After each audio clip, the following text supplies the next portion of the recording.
নমস্কার সবাইকে, আমার চ্যানেলে সবাইকে স্বাগত। আশা করছি আপনারা সবাই ভালো আছেন, আমিও খুব ভালো আছি। তো আজকে আমি করব পাবদা মাছ। তো দেখুন, পাবদা মাছগুলো ভালো করে ধুয়ে নিয়েছি। এরপরে আমি দিয়ে দিচ্ছি হলুদ আর নুন। হলুদ আর নুনটা দিয়ে ভালো করে আমি মাখিয়ে নেব।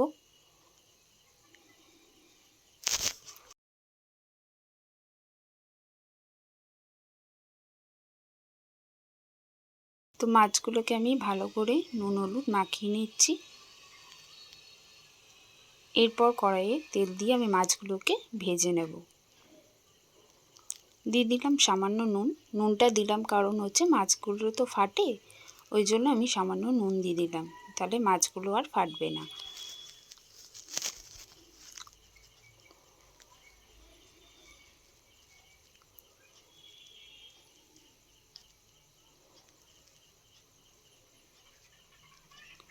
তো একে একে সব মাছগুলো আমি ভেজে নিচ্ছি। এরপর সামান্য একটু আলু দিয়ে দিলাম। আলুটাও একটু লাল লাল করে আমি ভেজে তুলে নেব।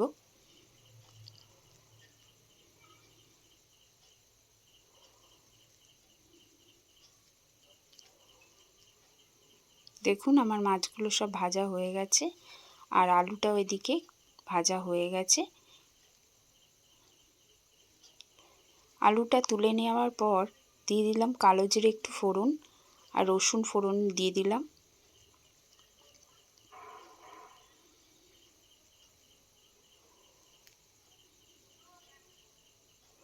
রসুনটা ফোড়ন দিলে গন্ধটাও ভালো আসে, খেতেও দারুণ হয়। এরপর দিয়ে দিলাম আমি সামান্য টমেটো কুচি।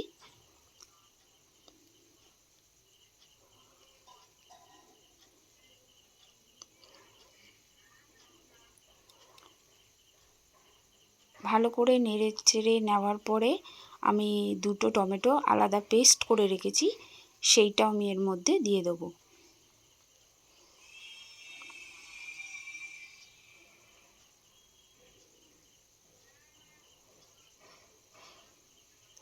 আজকের পাবদা মাছটা করব আমি পুরো টমেটো দিয়ে, আর নুন হলুদ আর কাশ্মীরি লঙ্কা ছাড়া এর মধ্যে আমি কোনো মশলাপাতি আর দেব না।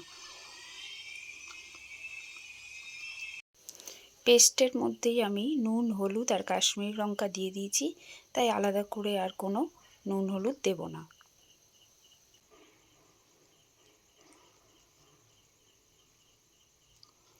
তো দিয়ে দিলাম ভাজা আলুটা।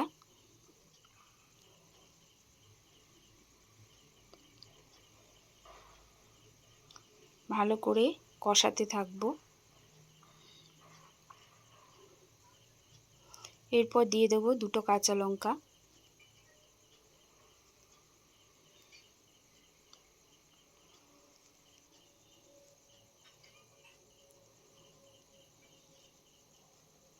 দেখুন, আমার কষানো হয়ে গেছে আর সামান্য দিয়ে দিলাম একটু জল।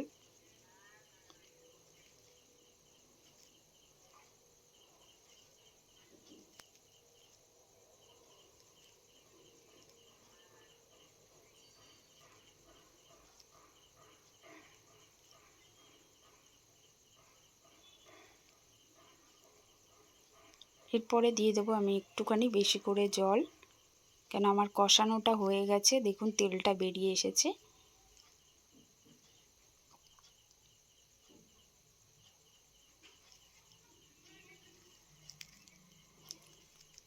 আপনারা যতটা ঝোল খেতে চান ততটাই আপনারা আপনাদের পরিমাণ মতো জল দেবেন। এরপর দিয়ে দেবো আমি পাবদা মাছগুলোর মধ্যে।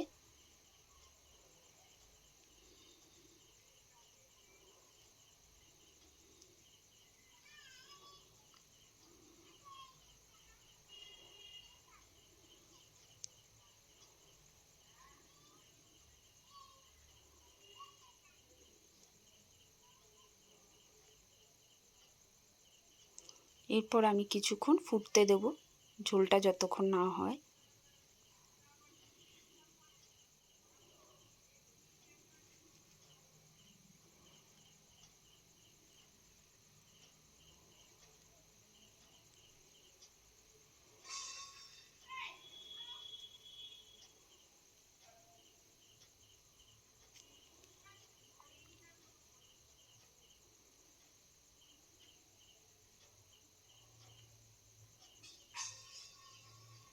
তো দেখুন কিছুক্ষণ পরে আমার ঝোলটা পুরো ফুটে গেছে আর আলুটা প্রায় সিদ্ধও হয়ে গেছে।